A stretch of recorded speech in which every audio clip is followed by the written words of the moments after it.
नमस्कार अनुपम जी, बहुत बहुत स्वागत है आपका। नमस्कार रंजी जी। सर, हरियाणा चुनाव के नतीजे आने के बाद से कांग्रेस के अंदर खलबली मची हुई है।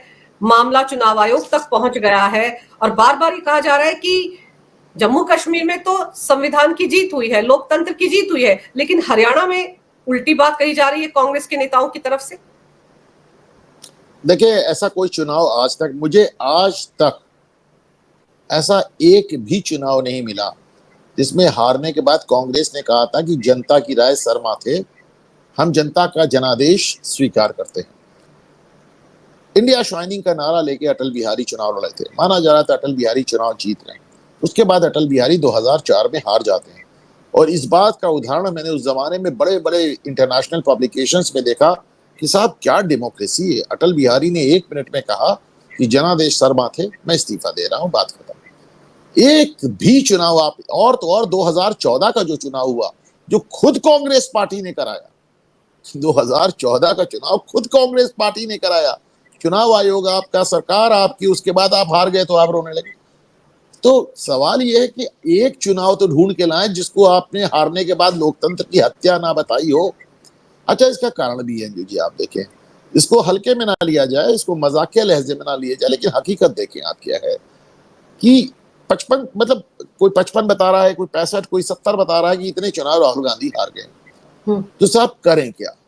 बार बार इतने चुनाव हारने के बाद, वर्ल्ड रिकॉर्ड का भी रिकॉर्ड तोड़ने के बाद, अब वो क्या करें? या तो वो मान लें कि साहब हमें राजनीति नहीं आती, हम राजनीति के लिए नहीं बने, हमको ऊपर से ठेल के बैठा दिया गया है, हम किसी लायक नहीं है।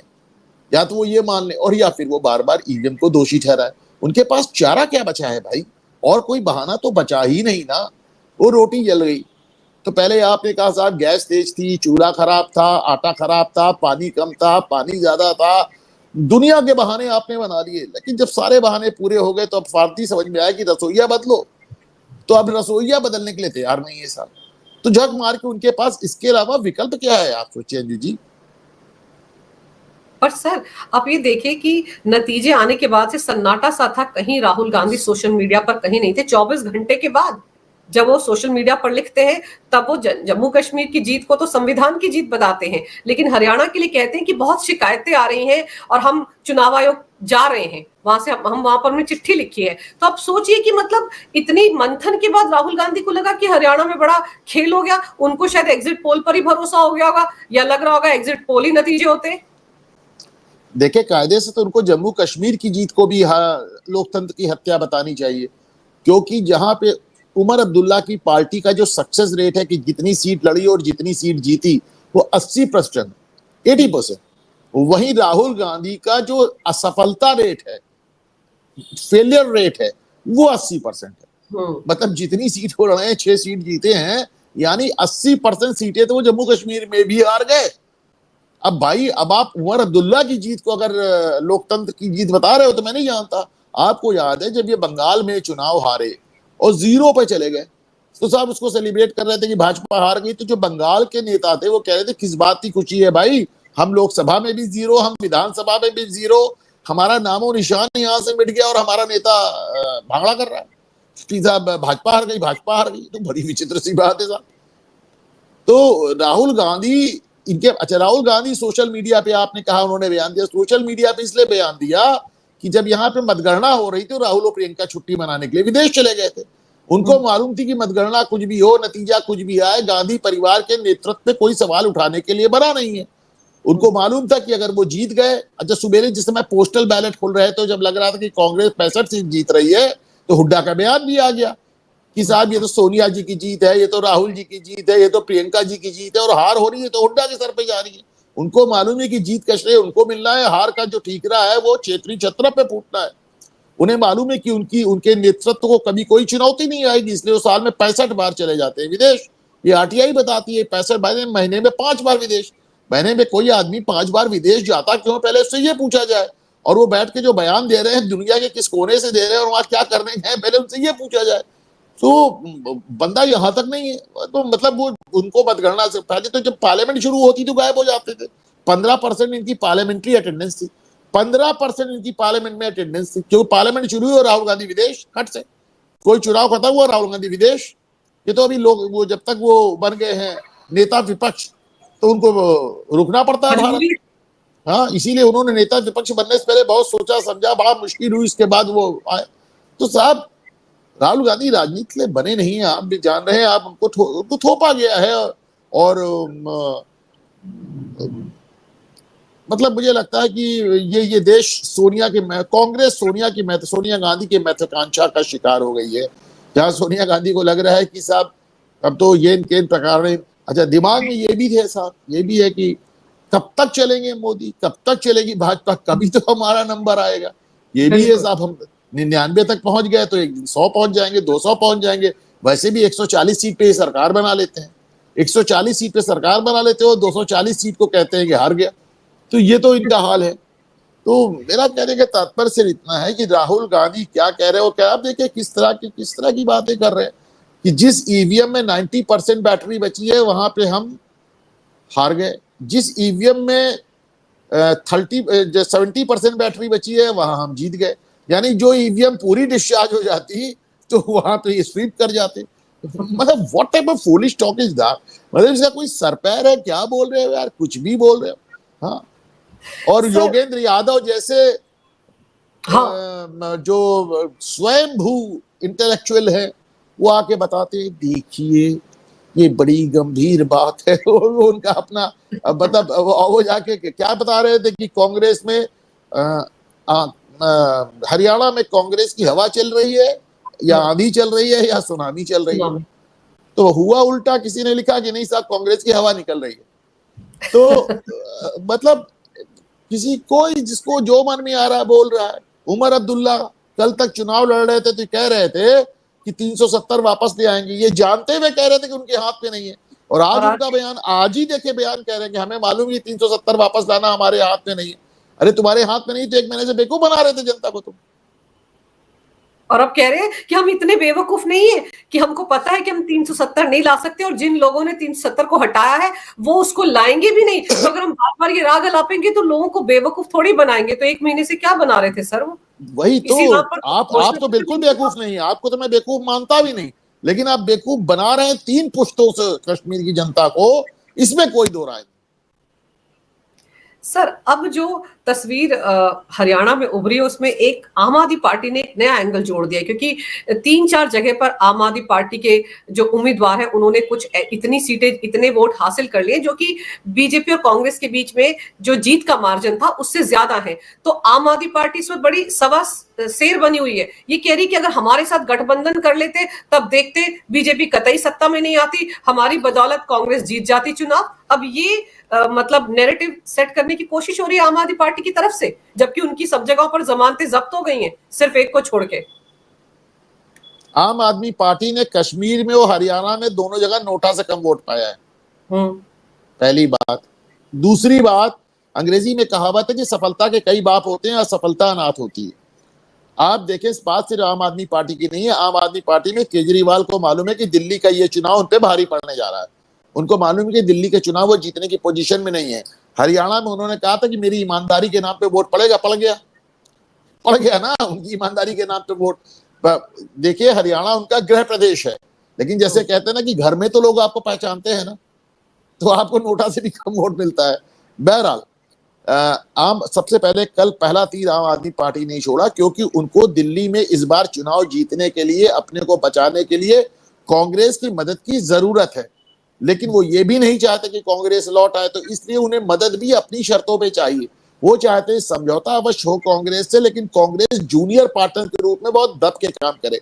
इसलिए कल जो पहला बयान आया वो ये आया आम आदमी पार्टी से कि कांग्रेस अति आत्मविश्वास का शिकार हुई है, ओवर कॉन्फिडेंस का शिकार हुई है। दूसरा बयान शिवसेना से आया, क्योंकि शिवसेना को भी कांग्रेस के साथ गठबंधन करना है महाराष्ट्र में। और शिवसेना का मैं सामने आपको संजय राउत का बयान और सामने में देख के पढ़ा हुआ सुना रहा हूं कि हरियाणा की हार से कांग्रेस को सीख लेने की जरूरत है, ये उसके ओवर कॉन्फिडेंस और उनके अहंकार का नतीजा है।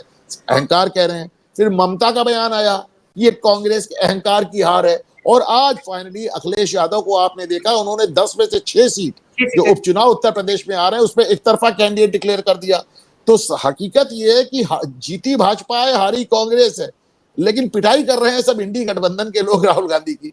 मतलब ममता भी चढ़ बैठी, शिवसेना भी चढ़ बैठी, यहाँ केजरीवाल भी चढ़ बैठे, अखिलेश यादव भी चढ़ बैठे, ये हाल है। पर सर राहुल गांधी ने तो एक विजय संकल्प यात्रा भी निकाली थी और तो और, और तो 12 और उमर अब्दुल्ला ने भी ज्ञान दे दिया। हाँ, और तो और उमर अब्दुल्ला ने भी आज राहुल आत्ममंथन गांधी की को ज्ञान जरूरत है, दिया।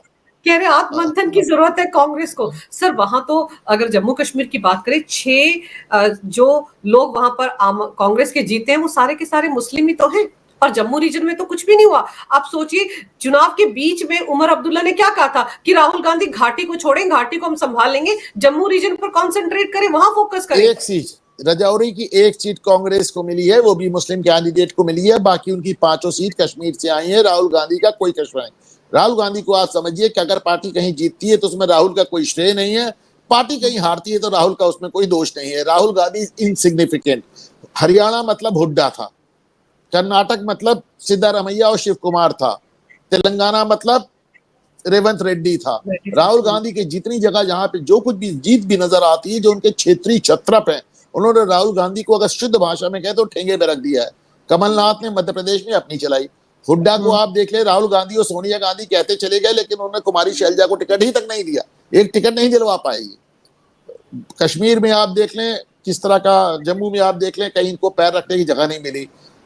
छत्तीसगढ़ में आपको याद है जब इन्होंने बनाया था उसको, भूपेश बघेल को मुख्यमंत्री, तो बात हुई थी 2.5 साल वो रहेंगे और 2.5 साल टी सिंहदेव रहेंगे। 2.5 साल बाद मुकर गए थे, भूपेश बघेल ने मना कर दिया। फिर इन्होंने जाके कर्नाटक में ही फार्मूला दोहराया कि 2.5 साल सिद्धारमैया रहेंगे, 2.5 साल डीके शिव कुमार रहेंगे। डीके शिव कुमार को यह बात मालूम थी कि कांग्रेस की बात सिद्धारमैया सुनने वाले नहीं, राहुल गांधी की बात, राहुल गांधी की बात उनके अपने लोग नहीं। तो उन्होंने, देखिए ये भी सुनिए, आज सिद्धारमैया के खिलाफ जो भ्रष्टाचार की इंक्वायरी हो रही है और वो कागज जिस विभाग से लीक हुए हैं उस विभाग का मंत्री डीके शिव कुमार है, क्या ये संयोग है? खेला अंदर खाने ही हो रहा है सर, खेला अंदर खाने ही हो रहा है। पर सर राहुल गांधी की बात तो हुड्डा ने भी नहीं मानी ना। राहुल गांधी तो चाहते थे आम आदमी पार्टी के साथ गठबंधन हो जाए। अब सोचिए, केंद्रीय नेतृत्व की बात नहीं सुन रहे थे हुड्डा, 72 सीटों पर अपने उम्मीदवार उतारे। आप सही कह रहे, कुमारी शैलजा को टिकट तक नहीं दिया। तो ये कैसा केंद्रीय नेतृत्व है सर जिसके की क्षेत्रीय नेता सुन ही नहीं रहे? देखिए मैं कहता हूं कि इंदिरा गांधी के समय से कांग्रेस में हाई कमांड का कल्चर हुआ करता था, लेकिन हाई कमांड कल्चर इसलिए हुआ करता था क्योंकि इंदिरा गांधी खड़ी रहती थी और इंदिरा के नाम पे वोट पड़ जाते थे, उन्हीं के नाम पे लोग जीत जाते थे, तो वो हाई कमांड थी। राहुल गांधी के नाम से तो ये हुआ कि अभी जब पंजाब में पिछला चुनाव हो रहा था तो कैप्टन अमरिंदर सिंह ने कहा मैं पंजाब कांग्रेस को जीत के दे दूंगा, शर्त सिर्फ इतनी कि राहुल गांधी यहाँ ना आए। राहुल गांधी मुंह फुला लिए गए नहीं और कैप्टन अमरिंदर जीत गए। वो अलग बात है कि राहुल गांधी ने इसको अपना इतना ईगो पे ले लिया कि कैप्टन अमरिंदर सिंह को पंजाब से निकाल दिया, अपने पंजाब कांग्रेस से मुख्यमंत्री पद से भी हटा दिया। वो अलग बात है कि उसके बाद जो पंजाब में आपकी कांग्रेस है वो चन्नी और सिद्धू के बीच में फुटबॉल बन के रह गई। लेकिन इसको समझें कि राहुल जो हाई कमांड का कल्चर था वो ना, अब जो कांग्रेस नेतृत्व ना वो हाई बचा और कमांड में तो डेफिनेटली नहीं। कोई नहीं सुन रहा सर राहुल गांधी की। पर सर बीजेपी की जीत को लेकर कहीं किसी भी एग्जिट पोल में कोई रुझान नहीं आया, अंडर करंट था। और यहां पर यह मानकर चला जाए कि आरएसएस पूरी तरह से मैदान में उतरी हुई थी, घर घर जाकर वोटर्स को बाहर निकाल रही थी, जो काम लोकसभा चुनाव के बीच में रुक गया था नड्डा के स्टेटमेंट के बाद। तो यहां पर यह मानकर चला जाए कि पूरी तरीके से ग्राउंड पर काम हो रहा था बीजेपी के पक्ष में। अंजू जी ये बात मैंने अपने चैनल घूमता आईना पे भी कही है, अभी मैंने थोड़ी देर पहले संजय दीक्षित साहब के प्रोग्राम में जयपुर डायलॉग्स में भी ये बात कही है कि भारतीय जनता पार्टी के लिए हरियाणा के चुनाव की सबसे बड़ी उपलब्धि ये है कि आरएसएस से जो उनकी मतभेद हो गया था वो आरएसएस दोबारा हरियाणा में जमीन पे काम करती नजर आई। लोकसभा चुनाव में आरएसएस के कार्यकर्ता ढूंढने नहीं मिल रहे थे, यहाँ तक कि जेपी नड्डा ने बीच चुनाव में डिक्लेयर कर दिया कि हमें आरएसएस की जरूरत नहीं है। कहीं ना कहीं जाके भाजपा को भी समझ में आ गया कि बिना आरएसएस के काम नहीं चलेगा और आरएसएस को भी समझ में आया होगा कि जब तक भाजपा है तभी तक हमारी पूछ है। कुल मिलाकर हरियाणा में फिर दोनों आपको एक होते नजर आए और आरएसएस आपको जमीन पे जबरदस्त काम करती नजर आई। ये इनका सबसे बड़ा जिसे कहना चाहिए हरियाणा से इनका टेक अवे है साहब। देखिए मतलब इतिहास बन गया, जिस प्रदेश में आज तक कभी कोई पार्टी 3 जीत नहीं जीती उसमें आप पिछली बार 40 सीट जीते थे, तो 48 सीट नहीं आ रहे, 47 सीट ले आए, आप स्पष्ट बहुमत से ले आए, तो बहुत बड़ा काम हो गया साहब, बहुत जबरदस्त सीट जीत रही है। और ये आरएसएस के लिहाज से। दूसरा आपका सवाल क्या था, तो आरएसएस का था, दूसरी बात आप क्या कह रही थी? मैं दूसरी बात ये कह रही थी कि आपको अब क्या लग रहा है आगे चलकर इस जीत का, जो बीजेपी ने जीत अर्जित की है, इसकी पीएम मोदी ने भी कहा बात दूर दूर तक जाएगी, तो कितनी दूर तक जाएगी? महाराष्ट्र, झारखंड और दिल्ली में भी इसका इम्पैक्ट होगा? वह बिल्कुल होगा, महाराष्ट्र होगा, झारखंड होगा, दिल्ली में होगा, और सबसे बड़ी बात अभी जो उपचुनाव हो रहा है उत्तर प्रदेश में, इसको भी आपको नजर आएगा 10 सीट पे इम्पैक्ट। और जहां तक पीएम मोदी की बात है, पीएम मोदी फाइनली, चाहे पीएम मोदी हो चाहे मोहन भागवत हो, वो ना कहीं इस बार एजेंडा योगी आदित्यनाथ ने सेट कर दिया, कटोगे तो भटोगे कह के। उसी बयान को मोदी ने 2-3 दिन लगातार दोहराया। उसी बयान को हिंदू राष्ट्र की बात जमाने बाद आरएसएस को भी याद आया, वो भी हिंदू राष्ट्र की बात कर रहे हैं। और योगी तो कल एक हाथ और आगे बढ़ जाते हैं। योगी कल कहते हैं कि धर्म की रक्षा के लिए हथियार उठाना, शस्त्र उठाना हमारे शास्त्र हमको बताते हैं। और वो ये भी कहते हैं, और आपको मालूम है वो किनसे मुखातिब है, किनसे बात कर रहे हैं। वो कहते हैं कि जो लोगों को लगता है कि हमारे देवी देवताओं की मूर्तियां तोड़ना और हमको हमारे महापुरुषों को गाली देना उनका जन्म सिद्ध अधिकार है, यानी पैदाशी हक है, उनको चेतावनी दे रहा हूं, ठीक से हो जाओ वरना सही नहीं रहोगे। और जहां जहां योगी जी ने चुनाव प्रचार किया है वहां वहां बीजेपी जीती है। और राहुल गांधी की बात करें तो हरियाणा में 12 विधानसभा क्षेत्रों में गए थे, 8 में तो हार ही गए। उन्होंने तो विजय संकल्प यात्रा भी निकाली थी अनुपम जी, उस यात्रा का भी क्या हुआ? दिल्ली में न्याय यात्रा निकालने वाले हैं। योगी का जम्मू में सक्सेस रेट, स्ट्राइक रेट 90% है, महाराष्ट्र में 65 या 70% है। राहुल गांधी की असफलता रेट 70% है, उनका फेलियर रेट असफलता सक्सेस 90% है। राहुल गांधी तो अब आप समझ लें कि साहब तो उनके कट्टर समर्थक भी उनको नेता नहीं मानते, लेकिन अब ये मजबूरी का सौदा है, किया जाए। इस देश में एक बहुत बड़ा वर्ग ऐसे लोगों का है जिनको भाजपा से दिक्कत है, जिनको योगी से दिक्कत है, जिनको मोदी से दिक्कत है, जिनको हिंदुत्व से दिक्कत है, जिनको हिंदुओं से दिक्कत है, और बहुत बड़ा वर्ग तो ऐसा ही जिसको इस देश से भी दिक्कत है। तो साहब उनके पास अगर कोई और चारा नहीं तो घूम फिर के राहुल गांधी के पीछे वो खड़े हो जाते हैं। पर सर, बीजेपी ने इस चुनाव में जम्मू कश्मीर और हरियाणा में 28 मुस्लिम उम्मीदवार उतारे थे, एक भी नहीं जीता है। भाजपा की देखिए जम्मू कश्मीर की बहुत बड़ी जीत रही है, इसको समझने की कोशिश कीजिए। ये देश का पहला चुनाव है कश्मीर में, पहला इलेक्शन 77 साल में जो भारत के संविधान के तहत लड़ा गया, पहला चुनाव। आज तक कश्मीर का संविधान अलग होता था, इसी के लिए श्यामा प्रसाद मुखर्जी ने अपनी जान दी थी कि एक देश में 2 प्रधान, 2 विधान, 2 निशान नहीं चलेंगे। तो साहब आज तक कश्मीर में जितने चुनाव हुए कश्मीर के संविधान के तहत हुए हैं, ये पहला चुनाव है। सरकार बनती थी ना पहले, तो 6-6 साल के लिए सरकार बनती थी। जम्मू कश्मीर प्रधानमंत्री होता था भाई, वहां प्रधानमंत्री होता था, वहां मुख्यमंत्री नहीं, वहां पे प्रधानमंत्री नियुक्त होता था। मतलब वहां पे प्रधानमंत्री का पद था, वहां चीफ मिनिस्टर पद नहीं था। ये पहला चुनाव है जो भारतीय जनता पार्टी ने 370 हटा के कश्मीर, पूरे कश्मीरियों को भारत के संविधान पे वोट डालने के लिए मजबूर किया। जितने अलगाववादी नेता थे उनसे भारत की संविधान की शपथ दिलवाई, हलफनामा लिया, उनको भारत के संविधान पे चुनाव लड़ने के लिए मजबूर किया। और इसके बाद भी अपने पूरी राजनीतिक यात्रा का सर्वश्रेष्ठ प्रदर्शन किया। पिछली बार 25 सीट मिली थी, इस बार 29 सीट मिली। कश्मीर में आपको देखे जो हुआ है वो ये है कि साहब पूरे देश में जो मुस्लिम वोट है वो बट नहीं रहा है। उसने योगी वाली बात पहले समझ ली। जैसे आप देखिए अजमुल है, बदरुद्दीन अजमल है, वो 3-4 बार से सांसद हो रहे थे साहब, देश की सबसे बड़ी कॉन्स्टिट्यूंसी है जहां से वो जीतते हैं। इस बार वो 10 लाख वोट से हारे, कांग्रेस ही जीत गया। आपने देखा एमआईएम बिहार से साफ हो रही है, आपने देखा कि बसपा 0 पे आ गई। मुस्लिम वोट को समझ में आ गया कि भाजपा से लड़ना है तो साफ सारे लोग एक साथ हो जाओ।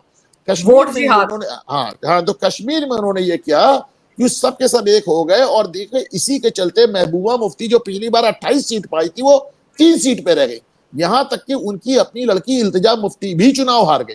तो ये जो मुस्लिम वोटों का कंसोलिडेशन है उसका असर आपको जरूर नजर आता है। लेकिन इसके बाद भी भारतीय जनता पार्टी जिसने आज तक मैक्सिमम सीट कश्मीर में केवल 25 निकाली थी, इस बार उन्होंने 29 सीट निकाली। देखें बात को समझने की कोशिश करें, जो पार्टी 370 हटा सकती है, जो पार्टी कश्मीर से राज्य का हिस्सा दर्जा छीन के उसको यूनियन टेरिटरी बना सकती है, जो पार्टी वहां से लद्दाख को काट के एक अलग यूनिटी बना सकती है, वो पार्टी चाहती तो जम्मू को भी कश्मीर से अलग कर सकती थी।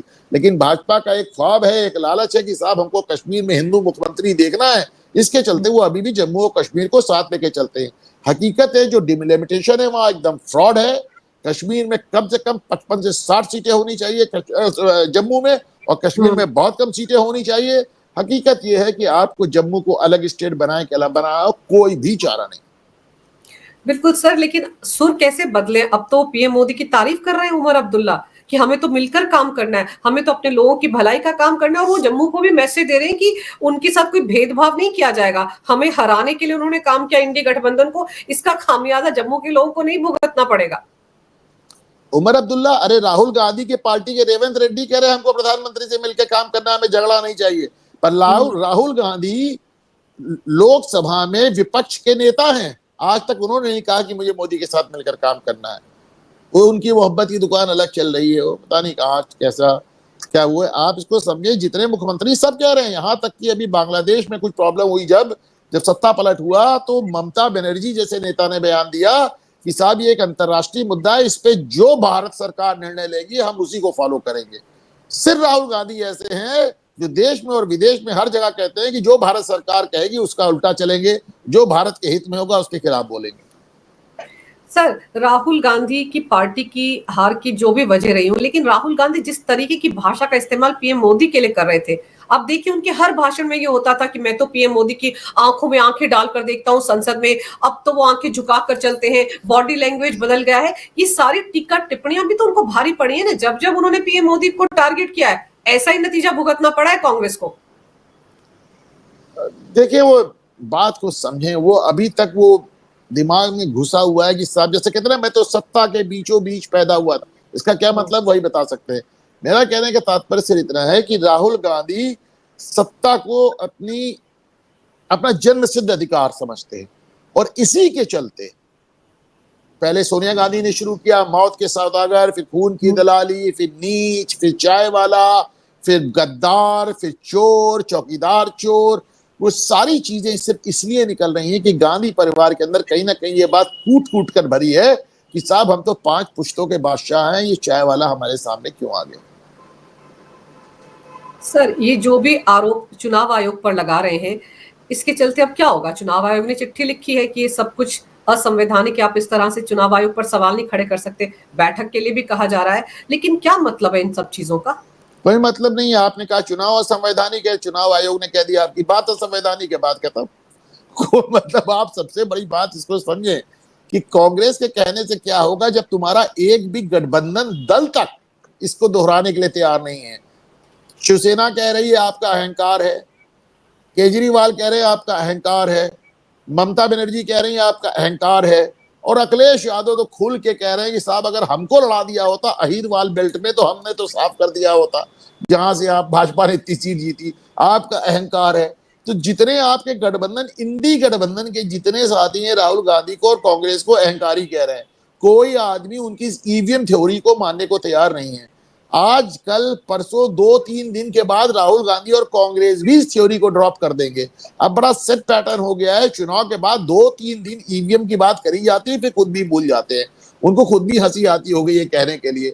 बल्कि जब ये कह रहे थे कल भी जयराम रमेश, तो मुझे वो गालिब का शेर याद आ गया कि शर्म तुमको मगर नहीं आती। सर, इनको सिर्फ जलेबी बनानी आती है। पता नहीं है, मुझे लगता है कि वो मोदी जो पकौड़ा बनाने की बात कर रहे थे, तो मोदी का पकौड़ा राहुल गांधी की जलेबी पे भारी पड़ गया। सर, विदेश गए, मुझे तो लग रहा है कहीं ऑर्डर ही ना लेके आ जाए जलेबियों की, क्योंकि उनको लगता है मैन्युफैक्चरिंग हब बनाना है देश को, तो फिर दे जलेबियों नो नथिंग, उनको बिल्कुल आइडिया नहीं है। मुझे याद है हम लोग स्कूल कॉलेज में हुआ करते थे, राहुल गांधी गन्ने को देख के कह रहे थे गन्ना तो ठीक है पर चीनी का खेत कहाँ है। तो आप समझिए इन्हें कुछ भी अंदाजा भी नहीं है, और इन्हें इस देश का कोई अंदाजा नहीं है। ज्यादातर विदेश में रहे हैं, कभी इन्होंने देश से जुड़ने का प्रयास भी नहीं किया। कभी मोटर मैकेनिक क्या बैठ जाते हैं, कभी दर्जी क्या बैठ जाते हैं, कभी मोची क्या बैठ जाते हैं। इससे आप देश से नहीं जुड़ सकते। लेकिन अब बस क्या कहा जाए, बढ़िया चला रहा है गांधी। सर, दलित किचन में खाना खा रहे थे महाराष्ट्र में, और दलितों ने ही साथ नहीं दिया हरियाणा में। अब वो कह रहे थे कि वहां पे तूर की दाल बनी थी, बैगन की सब्जी बनी थी, और किसी को मालूम ही नहीं दलित क्या खाता है। अभी अगर तूर की दाल और बैगन की सब्जी दुनिया के लोगों को मालूम नहीं तो इसको क्या कहा जा सकता है? राहुल गांधी की अपने क्या बोलते हैं यार, उसका कुछ कोई सर पैर, मतलब अब इतने साल हो गए मुझे उसको एक्सप्लेन करते करते, कभी कभी मुझे अपने पे गुस्सा आने लगता है जी कि मैं इसको एक्सप्लेन करने की कोशिश करता ही कैसे हूँ। सर मत एक्सप्लेन कीजिए, बस इतना याद रखिए कि इस बार राहुल गांधी ने जो जलेबी बनाई है, उस जलेबी के चक्रव्यूह में खुद ही फंस गए हैं और इसीलिए ये सारे नतीजे। लेकिन मैं चलते चलते आपके प्रोग्राम के एंड में एक छोटी सी बात कह दूं अंजू जी। एक बार मेरी बात हो रही थी कांग्रेस के एक बड़े पदाधिकारी और बड़े नेता से। हमने कहा भाई राहुल गांधी को आप कब तक झेलेंगे? उन्होंने कहा आपको क्या लगता है हम खुशी खुशी झेलते हैं? आप समझिए हमारे पास नेता का विकल्प है नहीं है। हमारे पास विकल्प मतलब एक किसी नेता का ऐसा अभाव है जिसके पूरी भारत में जिसकी एक पहचान हो। जिस दिन हमारे बीच से कोई एक बड़ा नेता खड़ा होगा हम राहुल से खुद पीछा छुड़ा लेंगे। हमारी मजबूरी है। सर अब ये मजबूरी कितनी लंबी खिंच गई है। 50 से 55 चुनाव राहुल गांधी की अगुवाई में हार चुकी है कांग्रेस। पता नहीं कब तक ये झेलेंगे। चलिए मान लेते हैं 2047 50 तक वो ये सब कुछ झेलेंगे, उसके बाद शायद कुछ अकल आ जाए। जी इस मजबूरी के चलते 35 साल से ऊपर हो गया, 40 साल हो गया, बल्कि 40 साल हो गया कांग्रेस को एक बहुमत मिले। 84 में राजीव गांधी जब इंदिरा गांधी की हत्या के बाद लड़े थे तो सिंपैथी वेव पे उन्हें बहुमत मिला था। आज 40 साल बाद भी कांग्रेस को दोबारा बहुमत नहीं मिला। ये मजबूरी का नतीजा है। और सर अगर इसी तरीके से राहुल गांधी को ढोती रहेगी कांग्रेस तो अगले और 40 साल भी मानकर चलिए। मैं 2045 और 47 और 50 की बात इसीलिए कर रही हूँ कि तब तक यही हाल रहेगा।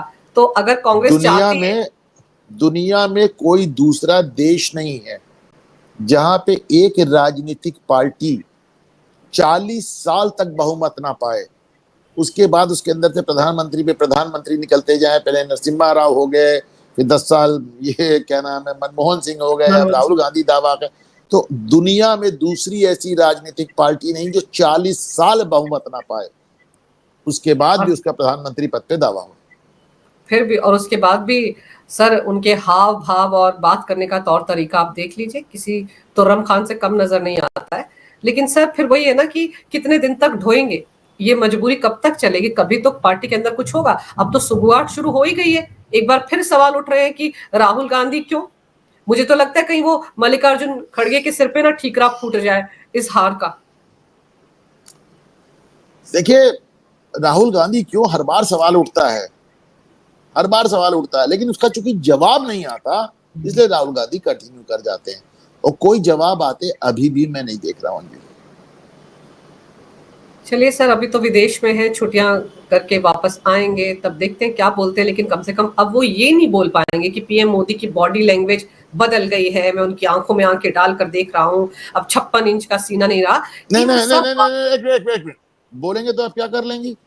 अभी वो मल्लिकार्जुन खड़गे बोल रहे थे कि सोनिया अम्मा 11 किलो चावल देती थी, भाजपा तो सिर्फ 5 किलो देती है। अब आप जाइए बोल रहे हैं एकदम साफ झूठ बोल रहे, क्या कर दिया किसी ने? राहुल गांधी कहते हैं साहब हमने इनको यहाँ इतनी नौकरी दी, उतनी नौकरी दी, बोल रहे झूठ। बोलेंगे तो आप क्या कर लेंगे? हम क्या कर लेंगे? कोई क्या कर लेगा? अगर आदमी एकदम ब्लाटेंटली झूठ बोल रहे ममादा, क्या कर लेंगे आप? क्या कर लेंगे हम? क्या कर लेगा कोई और? सर हम कुछ ना कर पाए, लेकिन काट की आंटी बार बार नहीं चढ़ती है। जो इतनी बार तो चढ़ गई ना। मजेदार बात ये ना, ये हांडी हर बार चढ़ती है, हर बार जलती है और झाड़ पोंछ के फिर चढ़ जाती है। लेकिन सर इस बार इन विधानसभा चुनावों में कहीं संविधान की किताब लेकर नहीं घूमे थे राहुल गांधी, वो लाल रंग की। तो हो सकता मैंने अपने चैनल घूमता आईना पे एक शो किया था जिसमें मैंने कहा था राहुल गांधी के साथ सबसे बड़ा डेवलपमेंट ये हो कि जो संविधान की किताब माथे पे लगाते थे वो जलेबी के डब्बा माथे पे लगाते हुए नजर आए। और वही उसी जलेबी में घूम घूम कर फंस गए सर। चलिए अब देखते हैं कि आगे की रणनीति क्या रहती है। फिलहाल तो ईवीएम का रोना रोया जा रहा है और चुनाव आयोग के साथ मुलाकात की बात हो रही है। सर आपने समय निकाला, विस्तार से इस विषय पर चर्चा की, आपका बहुत बहुत धन्यवाद। नमस्कार। धन्यवाद।